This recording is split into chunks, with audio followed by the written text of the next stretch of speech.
Hello students, मैं चेतन कुमार लेके आया हूँ आईटीआई इलेक्ट्रीशियन स्टूडेंट्स के लिए इलेक्ट्रीशियन की पूरे लेक्चर की सीरीज़, और जिसका आज हमारा पहला लेक्चर है। और आज हम जो पढ़ने वाले हैं वो है basic electrical lecture 1 by target ITI exam. ये मेरे चैनल का नाम है। ठीक है, तो जो बेसिक इलेक्ट्रिकल का आज हमारा पहला लेक्चर है, और हम जहाँ से स्टार्ट करेंगे वो करेंगे बिल्कुल बेसिक से, बिल्कुल एकदम कॉन्सेप्ट पे बात होगी और क्वेश्चन वाइज बात भी होगी। ठीक है, कि क्या क्वेश्चन तुम्हारे एग्जाम में आ सकते हैं, किस तरह के क्वेश्चन अब पूछे जाते हैं और उन्हें आपको कैसे सोल्व करना है। ठीक है, तो चलिए स्टार्ट करते हैं। आज का जो हमारा जैसे नाम ही है बेसिक इलेक्ट्रिकल का, है ना, और लेक्चर 1 भी है, तो बिल्कुल बेसिक से स्टार्ट करेंगे। और सबसे पहले जो हमारा इलेक्ट्रिकल का बेसिक स्टार्ट होता है वो कहाँ से स्टार्ट होता है? करंट से स्टार्ट होता है ना। करंट से स्टार्ट होता है, और करंट का मतलब क्या है कि करंट है आवेश, है ना, आवेश के प्रवाह की दर। और आवेश क्या है, या तुम कह सकते हो कि भाई इलेक्ट्रॉन, है ना, कि हम कह सकते हैं इलेक्ट्रॉन। तो सबसे पहले हम बात किसकी करेंगे? इलेक्ट्रॉन की बात करेंगे कि ये कहाँ होते हैं और इसके साथी कौन कौन है। ठीक है, देखो सबसे पहले बात करते हैं एटम। बिल्कुल पॉइंट टू पॉइंट बात करेंगे, है ना। एटम यानी परमाणु। ठीक है, एक परमाणु आपने सुना भी होगा कि भाई परमाणु होता है सबसे छोटा कण, है ना, किसी भी पदार्थ का। और इससे भी छोटे कण कौन कौन होते हैं? जैसे इलेक्ट्रॉन होता है ना। सबसे पहले है इलेक्ट्रॉन, 3 कण होते हैं इलेक्ट्रॉन।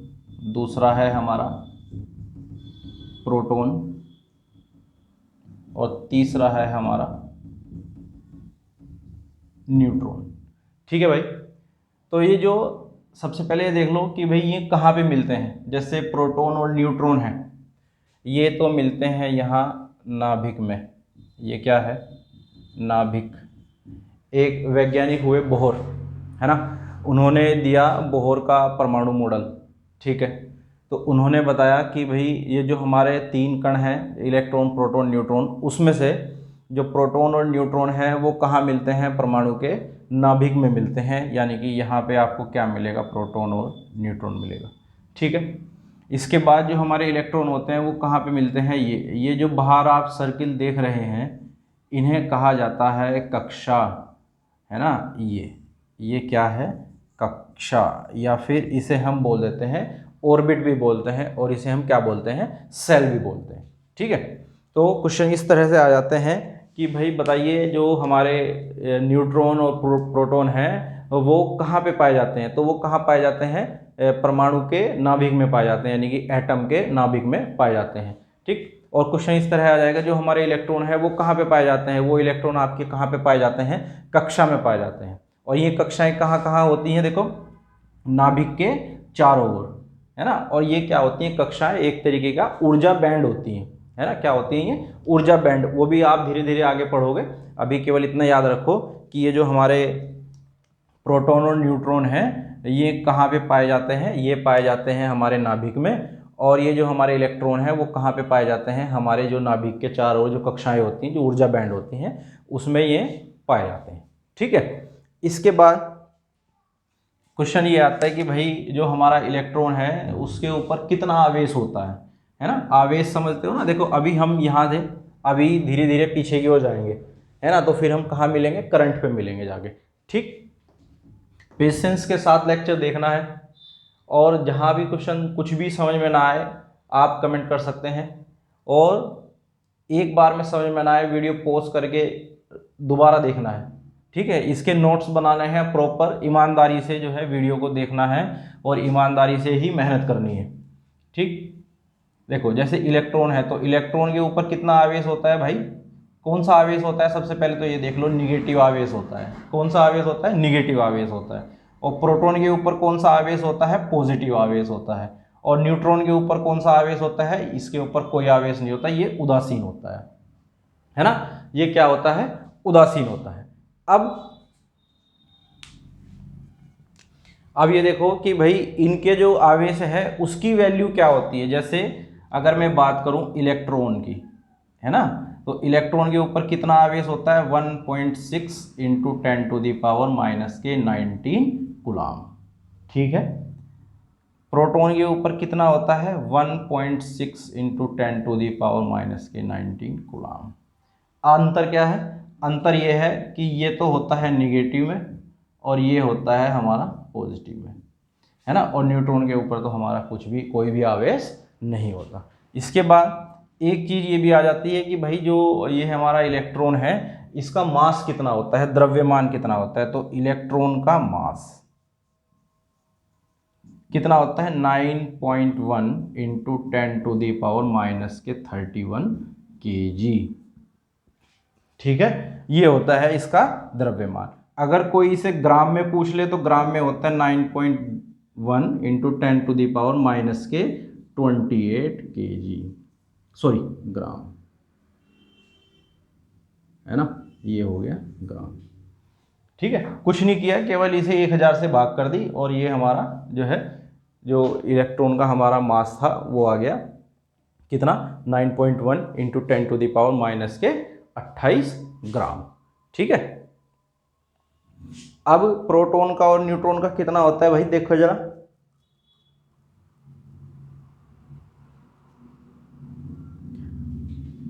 ये प्रोटॉन का तो होता है भार, है ना, कितना होता है 1.64 इंटू 10⁻⁻27 kg,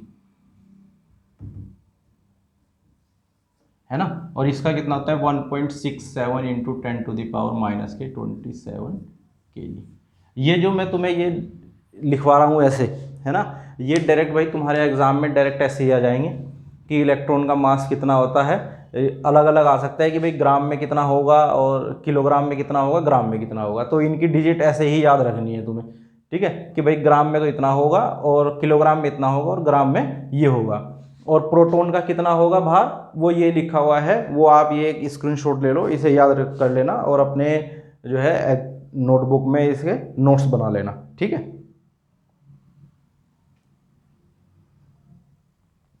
चलो देखो, अभी तो क्या पता चला कि भाई कितना आवेश, कौन क्या आवेश है। इलेक्ट्रॉन पे नेगेटिव आवेश है, प्रोटॉन पे पॉजिटिव आवेश है, न्यूट्रॉन पे कोई आवेश नहीं होता है। इनके भार तुम्हें पता चले, मास पता चला कि भाई इसका प्रोटॉन का मास ये है, इसका ये है, इलेक्ट्रॉन का भी पता चला तुम्हें ये है।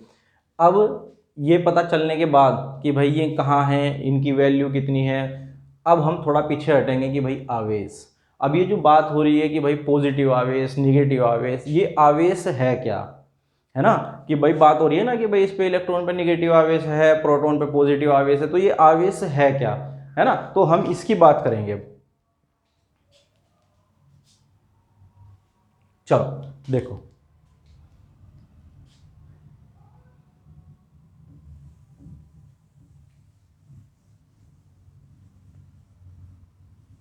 किसी भी आवेश, है ना, किसी भी परमाणु या कह लो एटम, है ना, में, ठीक है, इलेक्ट्रॉन्स की कमी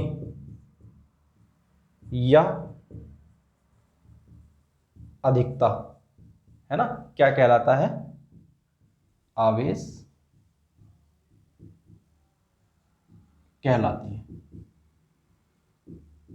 ठीक है भाई, किसी भी परमाणु में, है ना, क्या कहा कि भाई किसी भी परमाणु में इलेक्ट्रॉन्स की कमी या अधिकता क्या कहलाती है, आवेश कहलाती है ना। जैसे इलेक्ट्रॉन पे ये आया ना माइनस का चिन्ह और प्रोटॉन पे आया पॉजिटिव चिन्ह, तो अब तुम इसे यहां से समझो कि किसी भी परमाणु पर इलेक्ट्रॉन की कमी है या अधिकता है, उसके हिसाब से डिसाइड होगा कि पॉजिटिव साइन आएगा या निगेटिव साइन आएगा। ठीक है, इसे हम देखो ऐसे समझते हैं,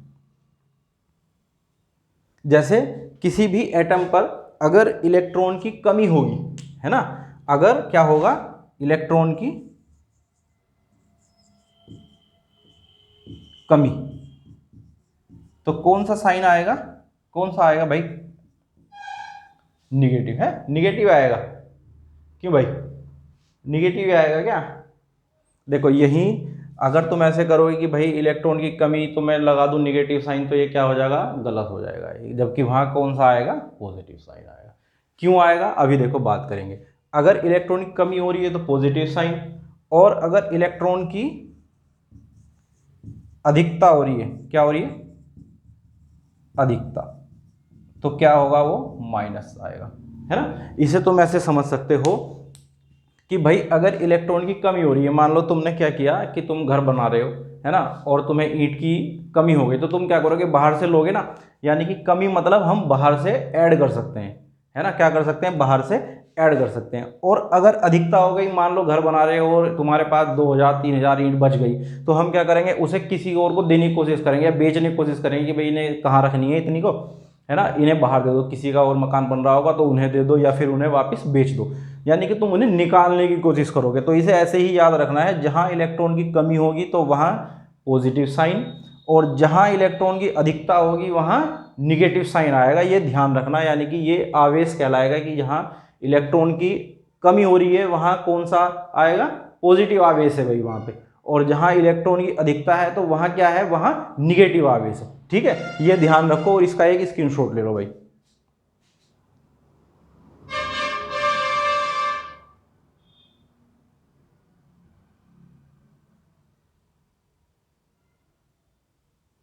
ठीक है, तो ये है हमारा क्या है, ये आवेश। ठीक, ये क्या है, हमारा आवेश है कि भाई किसी परमाणु में इलेक्ट्रॉन्स की कमी या अधिकता क्या कहलाती है, आवेश कहलाती है। और जब इलेक्ट्रॉन्स की कमी होगी तो पॉजिटिव आवेश होगा, और जब इलेक्ट्रॉन्स की अधिकता होगी तो निगेटिव आवेश होगा। ठीक है, चलो ये हो गया भाई। चलो देखो अब क्वेश्चन कैसा आता है, क्वेश्चन ये आता है कि भाई एक इलेक्ट्रॉन पर, एक क्वेश्चन है ये, एक इलेक्ट्रॉन पर कितना आवेश होता है, कितना आवेश होता है एक इलेक्ट्रॉन पर, जो भी देखेंगे तो बताना है ना, कमेंट करके बताना कितना आवेश होता है। कितना लिखाया था अभी, 1.6 इंटू 10⁻⁻⁻19 कूलम। ठीक है, ये है हमारा इसका आंसर कि एक इलेक्ट्रॉन पर कितना आवेश होता है, ये होता है। और अगर पूछ ले कि भाई कैसा आवेश होता है, तो वो होता है निगेटिव, है ना, कैसा होता है, वो निगेटिव होता है। कितना होता है तो उसकी तो वैल्यू ये है 1.6 इंटू 10⁻⁻19 कूलम, और कितना है ये है, और कैसा है, निगेटिव है जी। ठीक है, कितना है, ये है वैल्यू 1.6 इंटू 10⁻⁻19 कूलम, और कैसा है तो निगेटिव है। ठीक है, चलो अब दूसरा क्वेश्चन क्या है, दूसरा क्वेश्चन कुछ इस तरह से आता है कि भाई एक कूलम आवेश में, एक कूलम आवेश में कितने इलेक्ट्रॉन होंगे, है ना, या एक कूलम आवेश में कितने इलेक्ट्रॉन्स की संख्या कितनी होगी, या एक कूलम आवेश के लिए कितने इलेक्ट्रॉन्स की आवश्यकता पड़ेगी, है ना, इस तरह का क्वेश्चन आता है। तो अब देखो ये होगा कैसे, एक कूलम आवेश के लिए, अब उसका आंसर देखो यही लिखा हुआ ऊपर ही, कैसे लिखा हुआ कि क्या है कि एक इलेक्ट्रॉन पर कितना आवेश होता है, 1.6 गुणा 10⁻⁻19 कूलम। अब हमें कितना चाहिए, एक कूलम चाहिए ना, एक कूलम, तो यहाँ कितना होना चाहिए, एक होना चाहिए, है ना। इसे थोड़ा सा ठीक करके लिख देता हूँ, चलो यहाँ ऐसे करते हैं। ठीक है, चलो 1.6 इंटू 10⁻⁻19 कूलम और एक इलेक्ट्रॉन। ठीक है, अब यहाँ हमें क्या चाहिए, एक चाहिए, तो एक करने के लिए क्या करेंगे, इसे जो है इसके बटे में ले जाओ, है ना, किस कौन सी संख्या को, इस वाली संख्या को इसके बटे में ले जाओ, इधर इलेक्ट्रॉन वाली, तो ये क्या होगा, यहाँ एक बचेगा, तब ये उधर चली जाएगी, और सी, यही तो हमें चाहिए था एक कूलम पे। तो अब ये यहाँ क्या आया, 1/1.6 इंटू 10⁻⁻19। ठीक है भाई, अब देखो क्या करेंगे, ये जो 10 की पावर -19 है, ये जाएगा यहाँ पे ऊपर आ जाएगा यहाँ, है ना। अब क्या होगा, जब ऊपर आ जाएगा तो ये प्लस में हो जाएगा, और जब ये प्लस में हो जाएगा तो कुछ ऐसा लिखा जाएगा, ठीक है। और जब ये ऐसा लिखा जाएगा तो हम इसे ऐसे भी तो लिख सकते हैं 10 गुणा 10 की पावर 18 बटे 1.6, है ना। लिख सकते हैं, नहीं लिख सकते हैं, ठीक है, बिल्कुल लिख सकते हैं। अब इसे 10 को 1.6 से जब तुम भाग करोगे तो आएगा 6.25 गुणा 10 की पावर 18 इलेक्ट्रॉन, किसमें, 1 कूलाम में। आंसर,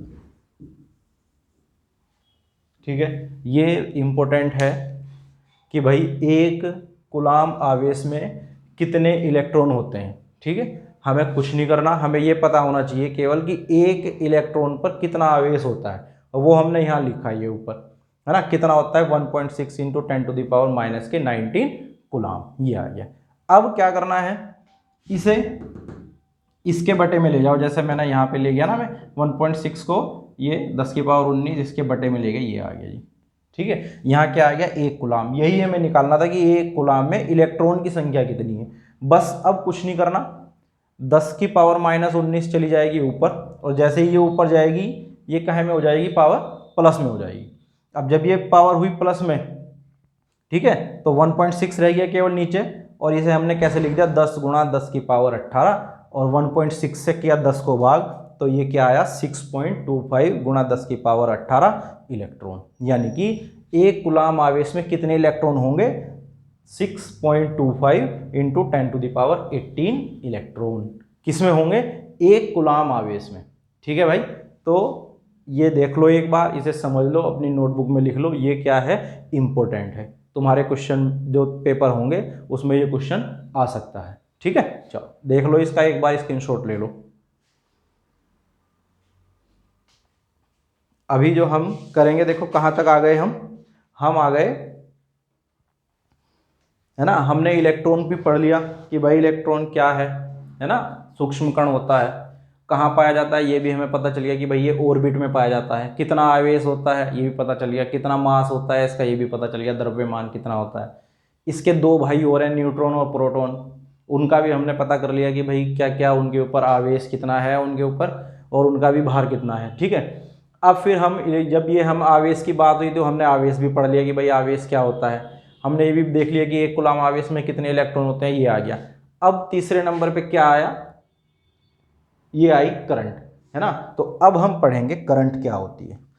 आप सबको आइडिया भी होगा, है ना, कि भाई करंट क्या होती है, कुछ को तो काफ़ी मतलब सही पता होगा, जो भी वीडियो देख रहे होंगे आप, कि भाई करंट होती क्या है ना। तो बताओ जरा कोई कमेंट में, तब तक मैं इसे रब कर रहा हूं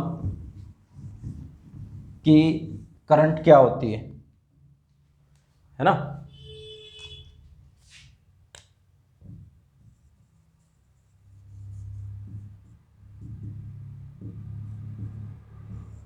क्या होती है करंट भाई, करंट होती है हमारी मुक्त इलेक्ट्रॉन्स के प्रवाह की दर, क्या कहलाती है, करंट कहलाती है, ठीक है। मुक्त इलेक्ट्रॉन्स के प्रवाह की दर क्या कहलाती है, करंट कहलाती है, ठीक। अब मुक्त इलेक्ट्रॉन क्या होते हैं, मुक्त इलेक्ट्रॉन अभी तुम्हें बताया था ना, एक बोहर का परमाणु मॉडल, ये क्या है, नाभिक है, और ये क्या है, इसकी कक्षाएं हैं, है ना। ये क्या है, नाभिक, नाभिक में कौन कौन रहता है, प्रोटॉन और न्यूट्रॉन रहता है ना।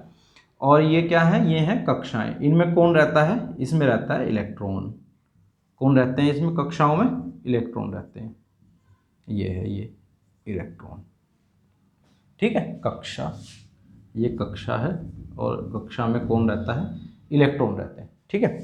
तो इस नाभिक के चारों ओर तुम देख रहे होंगे कि बहुत सारी कक्षाएं या ऑर्बिट बने हुए हैं, है ना। तो जो सबसे लास्ट वाली जो ऑर्बिट होती है, नाभिक से सबसे लास्ट वाली जो ऑर्बिट होती है, उसमें पाए जाने वाले इलेक्ट्रॉन्स को क्या कहते हैं, मुक्त इलेक्ट्रॉन कहते हैं। क्यों कहते हैं, क्योंकि इनके पास सबसे ज़्यादा ऊर्जा होती है ना। ये क्या बताया था मैंने तुम्हें अभी कि भाई ये जो कक्षाएं हैं ये क्या है, ऊर्जा बैंड है ना। तो जो नाभिक के पास वाला बैंड है, मतलब जो नाभिक के पास वाली कक्षा है ना, उसके इलेक्ट्रॉन के पास कम ऊर्जा है। फिर जैसे जैसे नाभिक से दूर कक्षाएं बनती जा रही हैं तो उनके पास उनका ऊर्जा लेवल बढ़ता जा रहा है ना। इस कारण इन्हें क्या कहा जाता है, मुक्त इलेक्ट्रॉन कहा जाता है। क्यों? क्योंकि जैसे ही हम कुछ भी थोड़ी सी भी ऊर्जा देंगे तो अगर ये मुक्त इलेक्ट्रॉन हैं और इन्हें थोड़ी सी भी ऊर्जा मिल जाए तो क्या होगा, ये अपनी जो कक्षाएं हैं वो छोड़ के बाहर निकल जाते हैं और किसी भी रासायनिक अभिक्रिया में भाग लेने लगते हैं, है ना। तो कोई भी जो रासायनिक अभिक्रिया होती है वो इन्हीं मुक्त इलेक्ट्रॉन के कारण होती है ना। और इसीलिए मुक्त इलेक्ट्रॉन कहा जाता है क्योंकि ये ऊर्जा मिलने पर अपनी कक्षाएं तोड़ के बाहर निकल जाते हैं, है ना।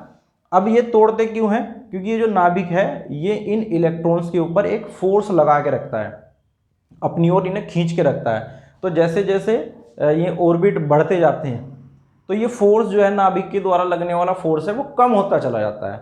एक तो कम फोर्स कम लग रहा है क्योंकि ये दूर की कक्षा हो गई इसकी, है ना। दूसरा इनके पास ऊर्जा ज़्यादा है, तो क्या होगा, अगर हम थोड़ी सी भी ऊर्जा इसे देंगे तो ये लास्ट वाले जो ऑर्बिट के जो हमारे इलेक्ट्रॉन हैं वो अपनी कक्षा तोड़ के बाहर निकल जाते हैं। इसलिए इन्हें कहा जाता है कि भाई ये जो लास्ट के ऑर्बिट के हैं इलेक्ट्रॉन ये क्या है, मुक्त इलेक्ट्रॉन है।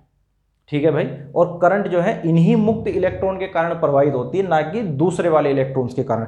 किन के कारण प्रवाहित होती है? इन्हीं मुक्त इलेक्ट्रॉन्स के कारण। ठीक है दोस्त, चलो अब प्रवाह की दर। प्रवाह यानी कि बहना और दर यानी कि समय के साथ, है ना, कि समय के साथ कितने इलेक्ट्रॉन प्रवाहित हो रहे हैं वो क्या कहलाता है, हमारी करंट कहलाती है ना। समय के साथ कितने मुक्त इलेक्ट्रॉन प्रवाहित हो रहे हैं वो क्या कहलाती है, करंट कहलाती है। तो हम इसे कैसे प्रदर्शित करते हैं, I बराबर Q अपॉन T, है ना। मुक्त इलेक्ट्रॉन, अब इलेक्ट्रॉन क्या थे, आवेश है भाई इलेक्ट्रॉन तो, है ना। तो इसीलिए हमने लिखा कि Q क्या है, यहां पे चार्ज यानी कि आवेश, है ना, चार्ज यानी कि आवेश। और T क्या है, टाइम मतलब समय। ठीक है। तो हम ये भी कह सकते हैं कि एकांक समय में प्रवाहित होने वाला आवेश क्या कहलाता है, करंट कहलाता है। ठीक है। एकांक समय में प्रवाहित होने वाला आवेश क्या कहलाता है, क्या कहलाता है भाई, करंट कहलाता है। ठीक है। ये तो इसका इंपॉर्टेंट है ही। इसके साथ साथ एक इंपॉर्टेंट और है। क्या है इंपॉर्टेंट? चूंकि Q बराबर क्या होता है, NE। N क्या है, N है हमारा नंबर ऑफ इलेक्ट्रॉन। क्या है भाई, नंबर ऑफ इलेक्ट्रॉन। और E क्या है, चार्ज, कितना चार्ज है किसके ऊपर, इलेक्ट्रॉन के ऊपर, चार्ज ऑफ इलेक्ट्रॉन, है ना, क्या इलेक्ट्रॉन के ऊपर क्या चार्ज है। तो Q की वैल्यू अगर तुम यहां रख दोगे तो हो जाएगा I बराबर NE अपॉन T। ये भी करंट का फार्मूला है, ये भी है, ये भी है, और एक ये भी है, I बराबर DQ अपॉन DT। ये भी क्या है, ये भी हमारा करंट का ही फार्मूला है कि कितने समय परिवर्तन में कितना आवेश परिवर्तन हो रहा है, यानी कि कितना आवेश प्रवाहित हो रहा है समय को परिवर्तन करने पर। तो ये भी करंट का फार्मूला है DQ अपॉन DT। ये भी करंट का फार्मूला है I बराबर NE अपॉन T। और ये भी करंट का फार्मूला है कि I बराबर Q अपॉन T। ठीक है भाई। ये सब जो है क्या है, करंट के फार्मूले। इसका मात्रक क्या है करंट का, करंट का मात्रक क्या होता है भाई, लिखना जरा कमेंट में लिखना। ठीक है। मात्रक क्या होता है इसकी, यूनिट, यूनिट क्या होती है इसकी, एम्पियर। क्या होती है भाई, एम्पियर इसकी यूनिट होती है ना। यूनिट मतलब जिसमें कोई राशि मापी जाती है ना, जिसमें कोई राशि मापी जाती है। जैसे कि अगर हम कहें कि भाई पानी को अगर मापना है या दूध को मापना है तो हम कहीं में मापेंगे, लीटर में नापेंगे कि भाई 1 लीटर 2 लीटर, है ना। अगर भार को मापना है, द्रव्यमान को मापना है तो हम कहीं में मापेंगे, केजी में मापेंगे। जैसे अभी इलेक्ट्रॉन का भार लिखा था ना मैंने, कितना लिखा था, 9.1 गुणा 10 की पावर माइनस के 31 kg। तो वहां से हमें पता लगा कि भाई ये तो क्या है, भार है, इसका द्रव्यमान है। तो इसी तरह यूनिट वो होती है जिसमें किसी राशि को मापा जाता है। तो अगर मैं कहूं कि करंट की क्या है यूनिट, एम्पियर है, है ना। तो अगर ये जैसे मैं लिखूंगा 2 एम्पियर, तो हमें पता लग जाएगा अच्छा एम्पियर किसकी यूनिट है, करंट की है, तो ये क्या किसकी वैल्यू लिखी हुई है, करंट की वैल्यू लिखी हुई है। ठीक है, इसलिए हम यूनिट आपको पता होनी चाहिए कि भाई किसकी यूनिट क्या है। ठीक है, इसे देख लो एक बार, फिर आगे बढ़ते हैं।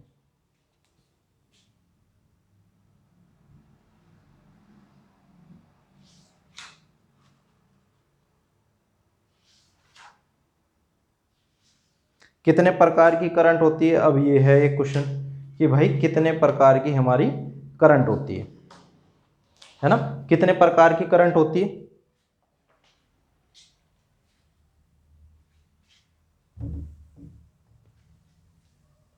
दो प्रकार की करंट होती है, आपको सबको पता है कि भाई दो प्रकार की करंट होती है, एक एसी होती है और एक क्या होती है, डीसी होती है ना।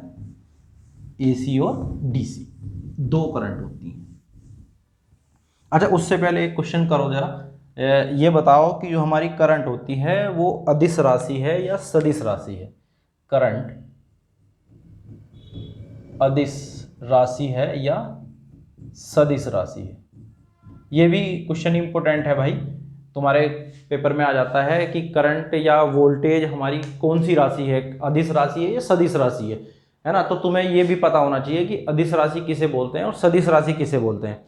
ठीक है, तो देखो दो तरीके की हमारी राशि है, जैसे मैंने लिखा भी है, तो वह राशि जिसके पास केवल परिमाण होता है, परिमाण यानी कि मैग्नीट्यूड, है ना, परिमाण यानी कि मैग्नीट्यूड जिसके पास होता है वो होती है अदिश राशि। और जिसके पास परिमाण प्लस दिशा भी हो, परिमाण भी हो और दिशा भी हो, वो कौन सी राशि कहलाती है, वो हमारी कहलाती है सदिश राशि। ठीक है, तो करंट हमारी कौन सी राशि है, करंट हमारी अदिश राशि है ना। कौन सी राशि है, अदिश राशि है। ये कंफ्यूज मत हो जाना कि सर हम तो इसमें एरो लगाते हैं कि भाई अगर ये हमारा बल्ब है और ये हमारी कोई करंट प्रवाहित हो रही है तो हम इस तरह से करंट दिखाते हैं एरो लगा के, है ना। तो हम ये लगाते जरूर हैं, लेकिन ये सदिश राशि नहीं होती। क्यों नहीं होती, क्योंकि आई, इसका फार्मूला क्या है, आई बराबर क्यू अपॉन टी, और ये जो क्यू और टी है ये दोनों भाई अदिश राशि हैं, और दो अदिश राशि से मिलके जब कोई तीसरी राशि बनती है तो वो भी अदिश राशि ही होती है, ना कि सदिश राशि। ठीक है, ये दोनों भी हमारी कैसी हैं, अदिश राशि है ना। इसलिए ये भी क्या है, हमारी अदिश राशि ही है। और ये जो हम एरो का साइन लगाते हैं ये ठीक है, लगा देते हैं, लेकिन अगर कोई तुमसे पूछ ले कि भाई करंट की डायरेक्शन किधर होती है, मतलब किधर की ओर वो फ्लो करती है, तो क्या बताओगे, किधर की ओर फ्लो करती है, बताओ जरा, किधर बताओगे। चलो एक क्वेश्चन एक छोड़ देते हैं तुम्हारे लिए, जो भी वीडियो देखेगा है ना, वो बताना कि करंट की डायरेक्शन हम किधर की ओर मानते हैं कि भाई करंट इधर फ्लो हो रही है ना। कैसे पता चलता है कि भाई करंट इधर फ्लो हो रही है, जैसे मैंने साइन लगा दिया कि करंट हमारी इधर फ्लो हो रही है, तो ये कैसे पता चला कि करंट हमारी इधर फ्लो हो रही है, तो कमेंट में बताना। अदरवाइज मैं नेक्स्ट वीडियो में इसका आपको आंसर बताऊंगा कि इसका आंसर है क्या, कि करंट का जो हम ये साइन लगाते हैं ये कैसे लगाते हैं, इसका मतलब क्या होता है। ठीक है, अभी के लिए याद रखना है तुम्हें क्या, कि भाई जो हमारी करंट है वो कौन सी राशि है, अदिश राशि है। और अदिश राशि कौन सी होती है, जिसके पास केवल परिमाण होता है, दिशा नहीं होती। और सदिश राशि वो होती है जिसके पास परिमाण और दिशा दोनों। ठीक है, चलो पेशेंस के साथ भाई लेक्चर देखना, है ना, और इसके नोट्स बनाते रहना जरूर, एक एक लेक्चर के। और जरूरी नहीं है कि एक ही बार में तुम्हें सब कुछ आ जाएगा एकदम, हाँ बहुत अच्छा बढ़िया, है ना आए कोई बात नहीं, धीरे धीरे उन चीज़ों को पढ़ना, एक बार देखना लेक्चर, दो बार देखना लेक्चर, है ना, उसके नोट्स बनाना, तब कहीं जाके तुम्हें थोड़ा थोड़ा लगेगा, और क्वेश्चन इनके जरूर लगाना। ठीक है भाई, अभी हम क्या पढ़ रहे थे, करंट हमने पढ़ लिया था, अब है करंट के प्रकार, है ना, types of current, types of current. चलो टाइप्स ऑफ करंट, कितने प्रकार की करंट होती है तुम्हें सबको पता है, एसी और डीसी, है ना, यानी कि दो प्रकार की हमारी करंट होती है, एक तो होती है हमारी एसी करंट और एक होती है डीसी करंट। इनके कुछ जो नॉर्मल से डिफरेंस हैं वो भी समझाऊंगा, और जो मेजर जो तुम्हारे एग्ज़ाम में आते हैं वो भी तुम्हें बताऊंगा कि भाई क्या तुम्हारे एग्ज़ाम में आते हैं। ठीक है, तुम लोगों ने ग्राफ पढ़ा होगा, है ना। अब ग्राफ क्या होता है, दो राशियों के बीच बनता है ग्राफ। कितनी राशियों के, दो राशियों के बीच बनता है ना, कम से कम। अब यहाँ दो राशियाँ कौन कौन सी हैं, एक तो आई है, ये देखो ये आई, और ये है टी, यानी कि करंट और समय के बीच ग्राफ बन रहा है, और ये वही है। तो जो हमारी एसी करंट है उसका तो ग्राफ ये है, और डीसी करंट का ये है। अब इससे तुम क्या समझ रहे, देखो इससे हम ये समझते हैं कि करंट की वैल्यू 0 से स्टार्ट हुई, मैक्सिमम तक गई, फिर 0 हुई, और फिर ये माइनस में मैक्सिमम हुई, और फिर यहाँ 0 हो गई। ठीक है, लेकिन वहीं डीसी क्या है, मैक्सिमम से स्टार्ट है और मैक्सिमम पे ही लगातार बनी हुई है। ये जो तुम्हें ये वाला दिखाई दे रहा है अक्ष नीचे वाला, जहाँ पे मैंने टी लिखा है, ये है समय, यानी कि इसका मतलब ये है उतार चढ़ाव। जैसे पहाड़ होता है ना, पहाड़ तुमने देखे होंगे, पहाड़ पे पहले ऐसे चढ़ो, फिर नीचे ऐसे डरो, फिर चढ़ो, फिर ऐसे। तो वो क्या है कि समय के साथ इसकी वैल्यू चेंज हो रही है, किसकी, एसी करंट की, है ना। तो हम ये लिखते हैं कि वह करंट जिसकी वैल्यू समय के साथ चेंज हो रही है, और वैल्यू भी चेंज हो रही है, और क्या हो रही है, इसकी दिशा भी चेंज हो रही है। दिशा कैसे चेंज हो रही है भाई, कि पहले तो ये पॉजिटिव में था, इसे बोलते हैं पॉजिटिव हाफ साइकिल, और इसे बोलते हैं नेगेटिव हाफ साइकिल, है ना। एक में तो ये था पॉजिटिव हाफ साइकिल में, यानी ऊपर जा रहा था, है ना। अब क्या हो गया, निगेटिव हाफ साइकिल, यानी कि अब नीचे आ गया, यानी कि पहले ऐसे थी डायरेक्शन, अब ऐसे डायरेक्शन हो गई। तो इसका मतलब क्या है कि जो हमारी एसी करंट होती है उसका जो परिमाण है और दिशा है वो दोनों समय के साथ बदलती रहती है। ठीक है, क्या कहा कि जो इसका परिमाण है, परिमाण और दिशा किसके साथ बदलते हैं, समय के साथ, समय के साथ बदलते रहते हैं। क्या क्या, परिमाण और दिशा, है ना। मैग्नीट्यूड ये है, देखो यहाँ 0 था, फिर बढ़ा, फिर बढ़ा, फिर बढ़ा, फिर बढ़ा, मैक्सिमम हो गया, यहाँ पे मैक्सिमम हो गया ये, फिर घटना स्टार्ट हो गया, फिर 0 हो गया, फिर बढ़ा लेकिन माइनस में बढ़ा, फिर यहाँ मैक्सिमम हो गया, फिर बढ़ना स्टार्ट हो गया इधर, फिर 0 हो गया। तो इसका मतलब क्या है कि ये जो है इसका परिमाण जो है वो चेंज हो रहा है, किसके साथ, समय के साथ, और दिशा भी चेंज हो रही है। अभी बताया ना कि ये पॉजिटिव है, निगेटिव, यानी ऊपर जा रही थी फिर नीचे आ गई, ये हो। अब डीसी पे आओ, अब डीसी तो मैक्सिमम ही है ना, और ये तो बिल्कुल स्ट्रेट लाइन चल रही है ना। तो हम ये कहते हैं कि भाई जो डीसी करंट होती है, यानी कि जो डायरेक्ट करंट है, ये एसी मतलब अल्टरनेटिंग करंट, प्रत्यावर्ती धारा। अल्टरनेटिंग करंट मतलब प्रत्यावर्ती धारा, प्रत्यावर्ती मतलब जो परिवर्तन हो रही हो, है ना, किसके साथ, समय के साथ, जिसमें परिवर्तन आ रहा हो, वो अल्टरनेटिंग करंट यानी कि प्रत्यावर्ती धारा। डीसी करंट यानी कि डायरेक्ट करंट, जिसका परिमाण और दिशा समय के साथ नहीं बदलती, वो क्या कहलाती है, डीसी करंट कहलाती है ना। तो यहां इसका भी लिख लो कि भाई क्या लिख लो, ये क्या है, समय के साथ क्या रहती है, ये नियत रहती है, यानी कि कांस्टेंट, है ना। समय के साथ क्या रहती है, ये नियत रहती है, कांस्टेंट रहती है। ठीक है भाई, अब आ जाओ आगे। ये देखो, ये जो एसी करंट है ये एक साइकिल में 2 बार 0 होती है। ये इसका एक साइकिल है, यहाँ से और यहाँ तक एक साइकिल। ठीक है, एक साइकिल में कितनी बार 0 हो रही है, एक तो यहाँ 0 हो रही है, एक यहाँ 0 हो रही है। तो एक साइकिल में कितनी बार 0 हुई, 2 बार, है ना।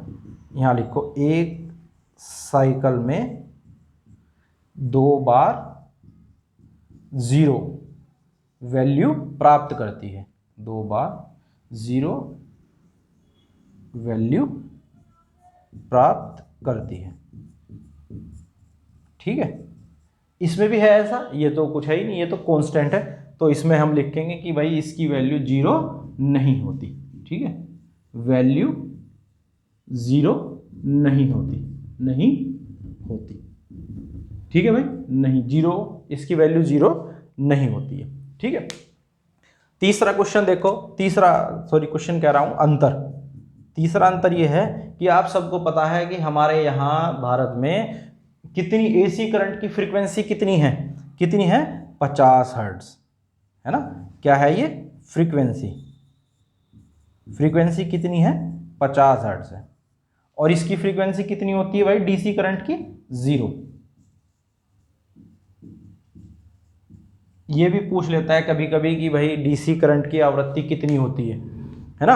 और ये फ्रीक्वेंसी क्या होती है? देखो, जो कैंडिडेट हमारे नए हैं, जो पहली पहली बार ये वीडियो देख रहे हैं, तो उन्हें सब कुछ समझने की ज़रूरत है। कुछ कैंडिडेट ऐसे हैं होंगे जिन्होंने मेरा लेक्चर पहले भी दिया होगा, है ना, फिजिकली, तो उन्हें तो पता होगा कि भाई ये हर्ट्ज क्या है ना। तो हर्ट्ज को हम क्या लिखते हैं? हर्ट्ज को लिखते हैं दोस्तों हम साइकिल प्रति सेकंड। ये एक वैज्ञानिक थे हर्ट्ज, जिन्होंने इसकी खोज की थी, तो उन्हीं के नाम पे हर्ट्ज बोलते हैं, है ना। तो ये क्या है? साइकिल प्रति सेकंड, यानी कि जो हमारी एसी करंट है ना, वो 1 सेकंड में ऐसे ऐसे कितने चक्कर चल रहे हैं? 50, है ना। आवृत्ति, देखो आवृत्ति क्या बोला जाता है, सुनो धीरे से, है ना, ये ठीक है। आवृत्ति का मतलब होता है जो समय के साथ कितनी बार कोई चीज रिपीट हो रही है ना। जैसे कि तुम अगर कुएं में से पानी की बाल्टी निकाल रहे हो, अब मैं कहूँ कि भाई तुम जो है 1 घंटे में 10 बाल्टी पानी की कुएं में से खींच रहे हो, तो वो क्या हो गई? आपकी 10 बाल्टी प्रति घंटा आपकी आवृत्ति हो गई कुएं में से पानी निकालने की, ठीक है। तो उसी तरह कोई अगर काम रिपीट हो रहा है एक निश्चित समय में, तो वो उसकी आवृत्ति बन जाता है। इसी तरह जैसे ही हमने कहा कि भाई फ्रीक्वेंसी है 50 हर्ट्ज, है ना, यानी कि साइकिल प्रति सेकंड। तो ये जो एक साइकिल है यहाँ से और यहाँ तक का, ये एक साइकिल है। तो 1 सेकंड में ऐसे ऐसे कितने चक्कर चल रही है ये करंट? 50। तो इसीलिए कहा कि भाई जो फ्रीक्वेंसी है वो क्या है? 50 साइकिल प्रति सेकंड, यानी कि 50 हर्ट्ज, ठीक है। तो साइकिल प्रति सेकंड से समझ जाना कि साइकिल यानी कि चक्कर, और सेकंड यानी कि कितनी सेकंड में, 1 सेकंड में कितने चक्कर? 50, ठीक है। 1 सेकंड में कितने चक्कर? 50 चक्कर। और उसे ही क्या बोलते हैं हम? हर्ट्ज बोलते हैं कि भाई इसकी आवृत्ति कितनी है फ्रीक्वेंसी की? 50 हर्ट्ज। और डीसी की तो कुछ है ही नहीं, ये तो कांस्टेंट चल रहा है, इसलिए इसकी आवृत्ति क्या है? इसकी आवृत्ति होती है 0, ठीक है। कितनी आवृत्ति होती है? 0 होती है। ये देख लो एक बार, फिर इसे मिटा के आगे बढ़ते हैं, ठीक है भाई।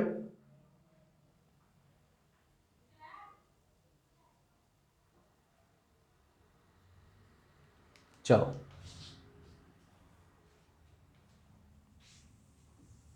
देखो अब एक अंतर है, जो अभी तुम्हारे 3 अंतर और रह गए, है ना। ये तो थे, अच्छा इसमें से जब करोगे ना, ये ही तुम्हारे एसी डीसी की डेफिनेशन भी हो गई यहीं से ही, है ना। तो इसलिए उसे अलग से लिखने की जरूरत नहीं है। अगर तुम्हारे ये डिफरेंस ही याद हो गया ना इनका एसी डीसी का, तो इसकी डेफिनेशन सब याद कर लोगे।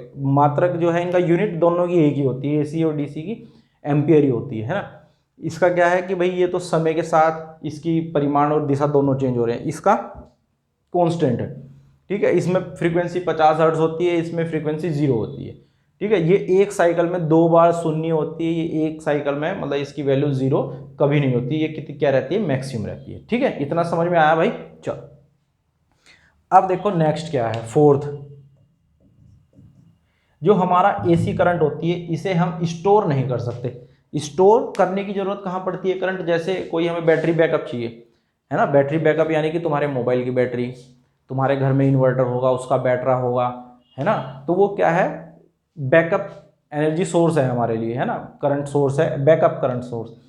तो हम डीसी को स्टोर नहीं कर सकते डायरेक्ट। उसके लिए हमने क्या लगा रखा, जैसे अगर मैं तुम्हारे घर में इन्वर्टर की बात करूं, तो एक बैटरी के ऊपर एक डिब्बा लगा रखा तुमने, है ना, इन्वर्टर लगा रखा।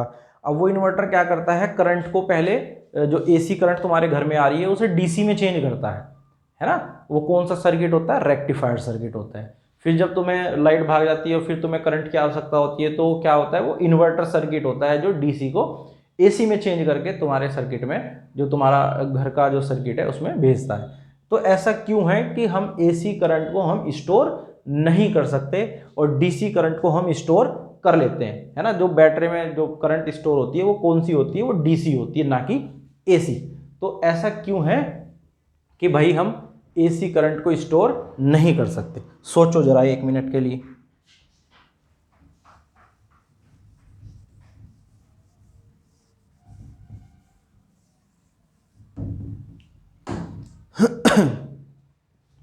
देखो इसका जो आंसर है वो यहीं छिपा हुआ है इसके साइकिल में, है ना। इसका साइकिल तुम देख पा रहे हो, इसका साइकिल क्या है कि भाई पहले तो जा रहा है पॉजिटिव और फिर जा रहा है निगेटिव, है ना। जा रहा है कि नहीं जा रहा है, बिल्कुल ठीक है, सबको पता है कि भाई ऐसा ही हो रहा है ना।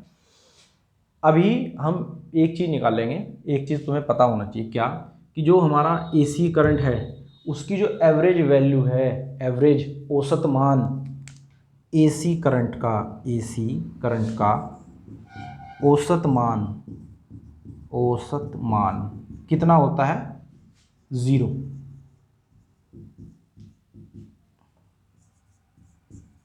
है ना। और डीसी का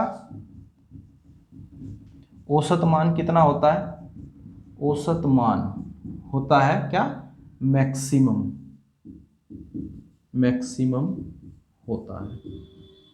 अब ये क्या है, औसत मान, है ना। अब देखो तुम में से कुछ तो कैंडिडेट ऐसे होंगे जिन्हें एवरेज वैल्यू निकालनी आती होगी, औसत मान निकालना आता होगा, कुछ ऐसे होंगे जिन्हें नहीं भी आता होगा, कोई बात नहीं, जिन्हें नहीं आता है उनके लिए हम हैं, है ना। तो देखो कैसे निकालेंगे कि मान लो अगर तुम 3 दोस्त हो, ए बी और सी, और एक का वजन 70 केजी है और एक का वजन 60 केजी है और एक का वजन 50 केजी है। अब मैं कहूँ कि भाई तुम तीनों दोस्तों का औसत भार कितना है ना। तो औसत भार हम कैसे निकालेंगे कि भाई a प्लस बी प्लस सी बटे 3, यानी कि तीनों का भार जोड़ दो, 70 प्लस 60 प्लस 50 और भाग कर दो किससे, जितने कैंडिडेट थे, है ना। तो क्या आएगा, 7, 5 और 6 11 और 7 18 बटे 3। तो कितना हो गया, 3 छंग 18, यानी कि जो औसत भार है वो कितना आ गया, वो आ गया भाई हमारा, कितना आ गया भाई औसत भार हमारा, 60 केजी आ गया, है ना। कितना आ गया, 60 केजी आ गया, ठीक है। तो ऐसे निकलता है औसत भार। अब अगर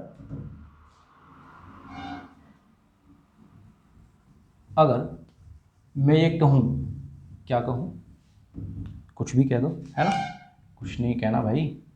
अगर मैं ये कहूं कि a बराबर प्लस के 5 और b बराबर माइनस के 5, अब इनका औसत मान निकालो, तो कैसे निकालोगे, इनका औसत मान निकालने के लिए हम क्या करेंगे, वही बेसिक वाला a प्लस b और कितनी संख्या है, 2, a की वैल्यू क्या है 5 यानी प्लस के 5 और b की वैल्यू कितनी है माइनस के 5, तो इसे ऐसे लिखेंगे ब्रैकेट में, ठीक है। तो जब ये ब्रैकेट खुलेगा तो प्लस की और माइनस की गुणा होगी, तो जब प्लस और माइनस की गुणा होती है तो क्या आता है, माइनस आता है ना।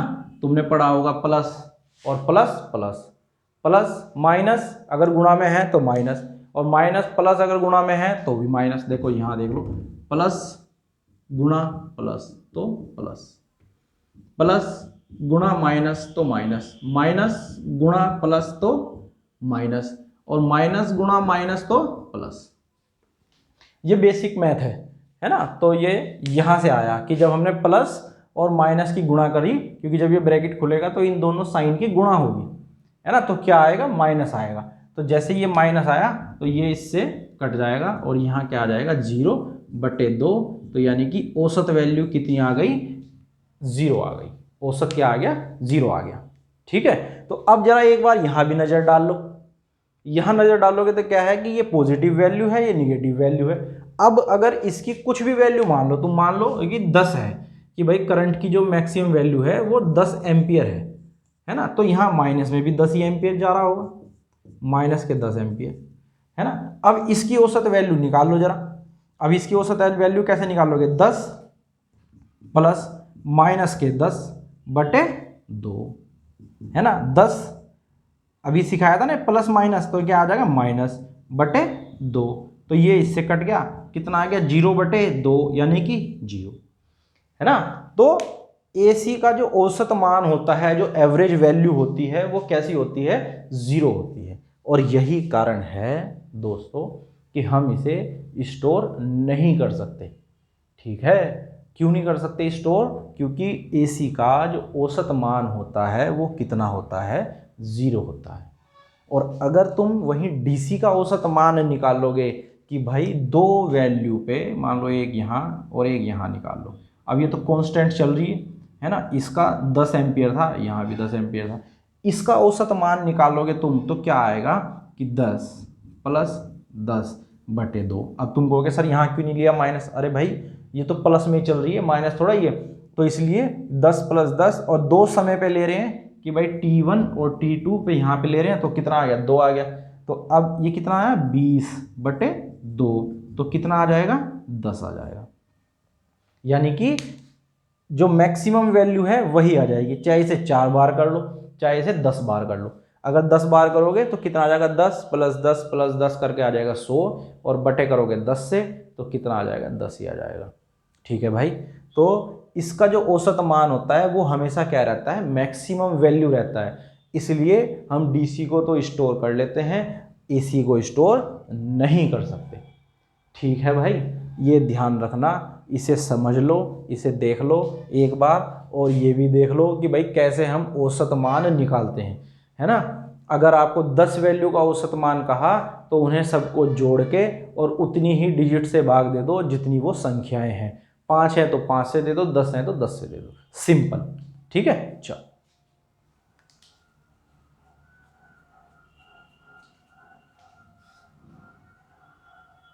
बढ़िया गाना बज रहा है ना।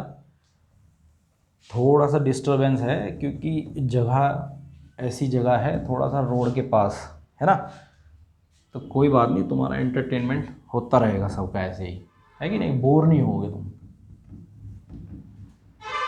चलो देखो भाई, अब नेक्स्ट इसका जो है अंतर जो है वो क्या है, अगर कोई तुमसे कहे कि भाई एसी और डीसी में से कौन सी ज़्यादा खतरनाक है करंट, है ना, कौन सी ज़्यादा खतरनाक करंट है, अब कुछ बताएंगे कि जी एसी खतरनाक है, कोई बताएंगे डीसी खतरनाक है, क्योंकि दो ही ऑप्शन है हमारे पास, तीसरा तो है ही, है ना। तो ज़्यादा खतरनाक कौन सी है, डीसी, है ना। क्यों है डीसी करंट ज़्यादा खतरनाक, तो दोस्तों इसलिए पता चलेगा इसके साइकिल से। ये जो इसका साइकिल है ना, ये अगर तुम्हें याद हो गया तो तुम्हें सब कुछ याद हो गया, और अगर एसी का ही याद हो गया तो ये समझ लेना उसके साथ डीसी का भी याद हो गया, है ना। तो इसलिए एक बार इसे अपनी नोटबुक में बनाना, और जितना कुछ मैंने तुम्हें इस पे बताया है कि भाई एक साइकिल में 2 बार जीरो हैं, किस तरह इसकी औसत वैल्यू जीरो हो रही है ना, किस तरह ये समय के साथ चेंज हो रहा है, उसे एक बार देखना। और जैसे अगर वो तुम्हें समझ में आ गया ना, तो ये समझ लेना कि एसी और डीसी में जो अंतर है वो तुम्हारे कंठस्थ हो जाएगा, मतलब वो तुम चाह के भी भूल नहीं पाओगे अगर एक बार ये याद कर लिया तो। ठीक है, देखो जरा, जब हमें करंट लगता है ना, करंट हमें क्यों लगता है, सबसे पहली बात तो यही है ना, क्यों लगता है भाई करंट हमें, है ना, लग जाता है, बस लग जाता है, नहीं ऐसा नहीं है दोस्तों। करंट हमें क्यों लगता है, क्योंकि हमारे शरीर पे कौन सा चार्ज है, पॉजिटिव चार्ज, है ना, और जो करंट है उसके ऊपर कौन सा चार्ज है, निगेटिव चार्ज। ठीक, तो जहां भी पॉजिटिव और निगेटिव चार्ज आ जाते हैं, या निगेटिव और पॉजिटिव की बात हो जाती है, तो आपस में कौन सा बल लगता है, अट्रैक्शन फोर्स, यानी कि आकर्षण बल। इसलिए करंट क्या है कि हमारे शरीर से प्रवाहित हो जाती है, क्यों, क्योंकि हमारी बॉडी उसे अट्रैक्ट करती है, या ये कहो कि जो हमारा जो निगेटिव चार्ज है वो पॉजिटिव चार्ज की ओर बढ़ता है एकदम, है ना। तो होता क्या है, जब भी निगेटिव और पॉजिटिव चार्ज मिलते हैं तो उनके बीच में कौन सा फोर्स लगता है, अट्रैक्शन बल लगता है, आकर्षण बल लगता है। और वो आकर्षण बल एसी करंट में 2 बार शून्य होता है, कब, जब ये देखो, ये जो हमारा एसी करंट है और ये एक साइकिल में कितनी बार जीरो हो रहा भाई, 2 बार जीरो हो रहा। तो जब इसके एसी करंट की वैल्यू एक साइकिल में 2 बार जीरो हो रही है, तो जो आकर्षण बल लगेगा वो भी तो एक साइकिल में 2 बार जीरो होगा, होगा नहीं होगा, बिल्कुल होगा। इसीलिए इसमें तो बचने के चांस हैं, और वहीं डीसी देखो, इस पे भी निगेटिव चार्ज है और हमारे शरीर पे पॉजिटिव चार्ज है, तो ये क्या करेगी, इसमें तो वैल्यू जीरो नहीं हो रही, और वैल्यू जीरो नहीं हो रही तो लगातार अट्रैक्शन फोर्स लगा रहेगा, या तो बिल्कुल चिपक जाओगे या फिर एकदम बहुत तेजी से झटका लगेगा और वहीं खत्म मामला। ठीक है, तो इसलिए कौन सी ज़्यादा खतरनाक है, डीसी। क्यों, क्योंकि एसी करंट में जो अट्रैक्शन फोर्स है जब हमें करंट लगता है तो उसकी वैल्यू कितनी बार जीरो होती है, 2 बार जीरो होती है। ठीक है भाई, तो ये यहाँ से तुम्हें पता चल जाएगा। ठीक है, चलो अब जो इसका लास्ट है 6, वो तुम्हें याद रखना है कैसे कि भाई जो हमारा एसी करंट होता है उसमें स्किन इफेक्ट होता है। क्या होता है? Skin effect. और इसमें स्किन इफेक्ट नहीं होता है ना, स्किन इफेक्ट नहीं होता है। ये भी बहुत इंपॉर्टेंट है भाई, ये वाला बहुत इंपॉर्टेंट है कि किस करंट में स्किन इफेक्ट पाया जाता है और किस करंट में स्किन इफेक्ट नहीं पाया जाता है। तो स्किन इफेक्ट कहाँ में पाया जाता है? एसी करंट में, और डीसी करंट में स्किन इफेक्ट नहीं पाया जाता। और अब ये देख लो एक बार थोड़ा सा कि ये स्किन इफेक्ट होता क्या है ना। स्किन इफेक्ट मान लो ये कोई कंडक्टर है ना, और ये कंडक्टर का सेंटर लाइन है, सेंटर लाइन, केंद्र बिंदु है ना, केंद्र बिंदु। ठीक है भाई, ये इस तरह से हमारी जो सेंटर लाइन होती है ये होती है ऐसे। ठीक है भाई, ये है। अब जो हमारी एसी करंट अगर किसी कंडक्टर में फ्लो करती है तो वो करती है उसके सरफेस की ओर, सरफेस पे ज़्यादा और सेंटर पे कम, सरफेस पे ज़्यादा और सेंटर पे कम। यही क्या कहलाता है? Skin effect. मतलब किसी कंडक्टर में एसी करंट का कंडक्टर की सरफेस की ओर चलना क्या कहलाएगा? स्किन इफेक्ट कहलाएगा। ठीक है, किसी कंडक्टर में एसी करंट का कंडक्टर की सरफेस की ओर चलना क्या कहलाएगा? स्किन इफेक्ट कहलाएगा। और ये स्किन इफेक्ट डीसी में नहीं होता, किस में होता है? केवल एसी में होता है। ये भी मैं तुम्हें बताऊंगा आगे चल के, जब नेक्स्ट लेक्चर आएंगे तो ये भी तुम्हें समझ में आएगा कि भाई जो स्किन इफेक्ट है ये डीसी में क्यों नहीं होता और एसी में क्यों होता है ना। और इसका सबसे बड़ा साइड इफेक्ट क्या है? वो ये है कि अगर कोई रेजिस्टेंस है जिसकी डीसी में वैल्यू 1 ओम है ना, अगर डीसी में उसे हम यूज़ कर रहे हैं तो उसकी वैल्यू अगर 1 ओम है, और अगर हम उसे एसी में यूज़ करेंगे तो उसकी वैल्यू चेंज हो जाती है। कितनी? 1.2 से 1.5। और किसके कारण हो जाती है वो? स्किन इफेक्ट के कारण, है ना। यानी कि अगर कोई एक रेजिस्टेंस है वो एसी में अलग वैल्यू देगा और डीसी में अलग वैल्यू देगा, और कितने गुना वेरी करता है? 1.2 से 1.5 गुना वेरी करता है। मतलब कि अगर कोई रेजिस्टेंस है जिसका डीसी में जो रेजिस्टेंस है वो 1 ओम है, तो एसी में कितना हो जाएगा? 1.2 से 1.5 इसका ओम रेजिस्टेंस हो जाएगा। ठीक है भाई, तो ये तो था हमारा। इसे तुम एक स्क्रीनशॉट वगैरह ले लो या अपनी नोटबुक में लिख लो। ये था हमारा करंट, है ना। हमने क्या पढ़ा आज? हमने इलेक्ट्रॉन प्रोटॉन के बारे में पढ़ा, ठीक है, हमने आवेश के बारे में पढ़ा, हमने करंट के बारे में पढ़ा, टाइप्स ऑफ करंट पढ़ा, और इसके अंतर देखे कि भाई क्या क्या अंतर हो सकते हैं। ठीक है, आई होप तुम्हें समझ में आया होगा। नहीं समझ में आया, वीडियो को एक बार देखना, 2 बार देखना, और अपने नोट्स ज़रूर बनाना भाई। ठीक है, नोट्स बनाओगे तो बार बार वीडियो देखने की ज़रूरत नहीं पड़ेगी, और एक बार में ही ये सब अगर तुम्हारी नोटबुक में लिखा होगा तो आराम से जो है उसे तुम रिवाइज कर सकते हो। ठीक है, तो नेक्स्ट लेक्चर तुम्हें इसके बाद मिलते रहेंगे। वोल्टेज, रेजिस्टेंस, अब हम आगे बढ़ते रहेंगे। ये हमारा आज पहला लेक्चर था, और आई होप तुम्हें सबको अच्छा लगा होगा। ठीक है, तो इसे देखो और जो भी तुम्हारे क्वेश्चन हैं उन्हें लगाओ। ठीक है, चलो, धन्यवाद।